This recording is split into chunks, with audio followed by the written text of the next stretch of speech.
પાદરા પંથકની અંદર સાગમાની એક હોટેલ પર નોકરી કરનાર રમન નામના શખ્સે કુદરતી હસ્તે ગયા વખતે જ એક માસૂમ બાળાની પર નરાધમે બળાત્કાર ગુજાર્યો હતો અને તેને પીખી નાખી હતી।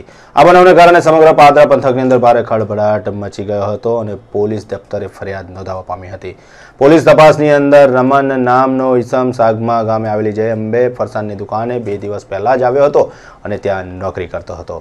એકલવાયુ જીવન જીવતા રમને કુદરતી હસ્તે ગયો ત્યારે જ આ માસૂમ બાળાને હાથ પકડીને વડના જાની પાછળ લઈ ગયો હતો અને ત્યાં તેને આ અધર્મ કૃત્ય કર્યું હતું। એકલવાયુ જીવન જીવતો 45 વર્ષીય રમણની પોલીસે ધરપકડ કરી છે।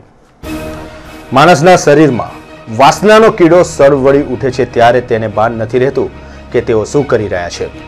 રોજબરોજના અખબારોમાં આપણે બળાત્કારના અહેવાલો વાંચીએ છીએ ત્યારે આપનું કઠણ કાળજું પણ હચમચી ઉઠતું હોય છે। આવો જ ધૃણાસ્પદ કિસ્સો પાદરાના મહુવડ ગામે બનતા પાદરા પંથકમાં ખળભળાટ મચી ગયો હતો। મહુવડ ગામ પાસે આવેલી મહુવડ ચોકડી પાસે જય અંબે હોટલ આવેલી છે। આ હોટલમાં 2 દિવસ અગાઉ જ આવતો અને નોકરી કરતો સાગમાનો રમન ધુડા ગોહિલની ઉંમર 45 વર્ષની છે। લગભગ વૃદ્ધત્વને આંબી ગઈ છે। સવારે રમન કુદરતી હસ્તે નજીકના જ વડ પાસે ગયો હતો જ્યાં એક 5 વર્ષની બાળકી વડ નીચે રમતી હતી ત્યારે રમનના મગજમાં વાસનાનો કીડો સળવળી ઉઠતા રમને બાળકીનો હાથ પકડીને વડ પાછળ લઈ જઈને ગભરો બાળાને ચૂથી નાખી હતી। કુકર્મ કર્યા બાદ રમન ઘટના સ્થળ છોડીને નાસી ગયો હતો। મંદિરે માના દર્શને આવેલા અંબાલાલ નામના ઈસમે બાળકીને રડતી જોઈને કશુંક અઘટિત બન્યાનો આશંકા જતા તેને તપાસ કરતા ધૃણાસ્પદ ઘટના સામે આવી હતી। ગામના રહીશો એકત્રિત થઈને પોલીસને જાણ કરતા પોલીસ અધિકારીઓનો કાફલો ઘટના સ્થળે પહોંચ્યો હતો। બાળકીને મેડિકલ સારવાર અને ટેસ્ટ માટે રેફરલ તેમજ ત્યારબાદ સયાજી હોસ્પિટલમાં ખસેડવામાં આવી છે। મેં સવારે મંદિર હતું દીવો કરવા માટે જાય તો સવારે ત્યારે આ માણસ સંડા જવા માટે આવ્યો છે તો એ માણસ આ બાળકીને લઈને જ આવ્યો તે ખબર નહીં પણ એ બાળકીને 2 હાથી નીકળ્યા અંદરથી। બાળકી રડતી રડતી આવી અંદરથી ત્યારે મને ખબર પડી કે આ બાળકીને કંઈક એને કર્યું છે। પછી એ બાળકીને લઈને હું બીજી બાળકી એને ઘર જતી ને એટલે બીજી માણસ પાડોશી છે એમને લઈને હું તપાસ માટે જાયો કે આ બાળકીને શું કર્યું છે। તપાસ કરતાં જાણવા મળ્યું કે આને કંઈક કર્યું છે તો પછી અમે 108 બોલાવીને આવ્યા। આ અંગે વધુ માહિતી આપતા પાદરાના પોલીસ અધિકારી બેલીમે જણાવ્યું હતું કે આરોપીને પકડવા માટે એક અલગ ટીમ બનાવીને ભારે શોધખોળ કરતા અંતે રમણની ધરપકડ કરવામાં આવી હતી। રમણ પાસે 2 થેલા મળી આવ્યા છે। એક થેલામાં કપડાં હતા જ્યારે બીજા થેલામાં વિભસ્ફોટા અને સીડી મળી આવતા પોલીસ પણ ચોંકી ઉઠી હતી। જ્યારે પોલીસે વધુમાં જણાવ્યું હતું કે આરોપી રમણ અલગ અલગ જગ્યાએ નોકરી કરતો હતો।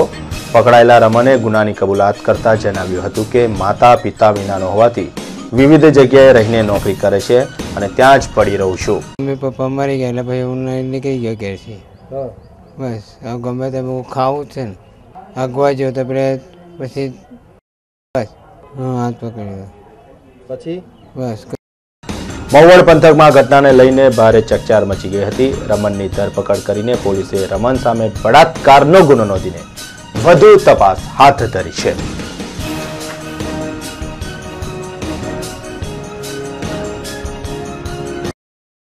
સવારના પોલીસ સ્ટેશનમાં એક વર્દી આવેલી દવાખાનામાંથી કે એક 5 વર્ષની છોકરી ઉપર બળાત્કાર થયેલો છે જે વર્દીના આધારે અમારી પોલીસ સ્ટેશનની 2 ટીમ તાત્કાલિક રવાના થઈ અને બંને પીએસઆઈઓ ત્યાં જઈને જગ્યા ઉપર તપાસ કરાવતા ડૉક્ટરે જાણ કરી કે આ ભોગ બનનાર 5 વર્ષની છોકરી ઉપર રેપ થયેલો છે।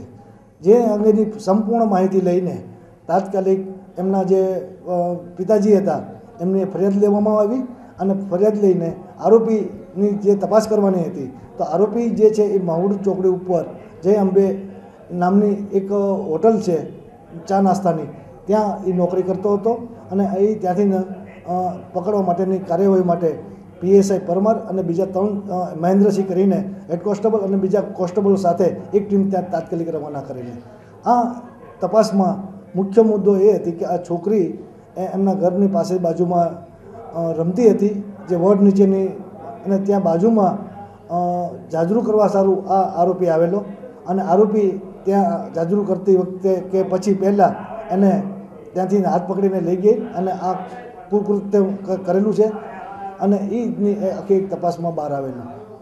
તાત્કાલિક આરોપીને પકડવા હાટું અમે જે ટીમ બનાવેલી એમાં એની એક વસ્તુ બહાર આવેલી કે આ જે આરોપી જે છે એ હોટલોમાં અલગ અલગ જગ્યાએ ત્યાં નોકર તરીકે રહેતો હતો અને એનું આ લોકોએ બી મહુલ ચોકડીમાં બી 2-3 વાર અલગ અલગ હોટલમાં નોકરી કરેલી હતી અને ત્યાંથી પછી બીજી કોઈ જગ્યાએ વયો જાય પાછો આવે એ રીતની પ્રવૃત્તિવાળો હતો.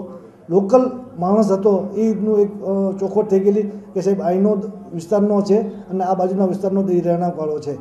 આ આધારે અમે અમારા રીતે બીટ જમાદારો PSI પરમાર સાહેબને માણસોએ તાત્કાલિક જગ્યા ઉપરની તપાસમાં એ લોકોની પાછળ રહીને વધારે બાતમીદારો મેળવીને આ વધારે કઈ જગ્યાએ જાય જે રાતના લગભગ 7:30ની આસપાસ અમારે સોર્સ મારફતે એને અમુક ગંભીરા પુલની આજુબાજુથી જે નીચે છુપાઈને રહેલો ત્યાંથી અમે પકડી પાડેલો હતો. આપને આ આરોપીની તપાસ કરતાં એનો રમણભાઈ ધોળાભાઈ ગોહિલ છે અને જે સાગમા પાદરાનું સાગમા ગામ છે એનો રહેવાસી છે મૂળ અને તે આવી રીતે છૂટક હોટલોમાં નોકરી કરતો અને કામ કરતો એ રીતના એને પકડી લીધેલો.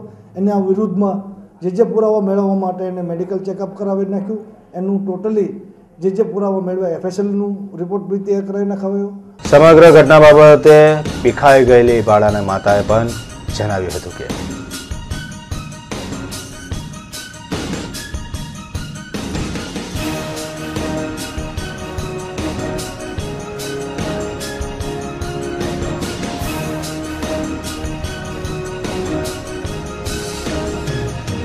જો અમે કપડાં ધોવા જતા અહીં છોકરીને અહીં મૂકીને પછી એ વળ નીચે રમવા જતી તો એ ડબલું લઈને સંડાસ આવ્યા હતા તો આ છોકરી વળ નીચે રમતી હતી એને પકડીને પછી ઝાલીને લઈ જ્યારે આ બળાત્કાર એ કર્યું. પછી અમને તો આ એ પછી ખબર નહીં પડી પણ મિસ્ત્રી નજીક હતા એ બોલાવાય ત્યારે અમને ખબર પડી કે આવી રીતે થયું.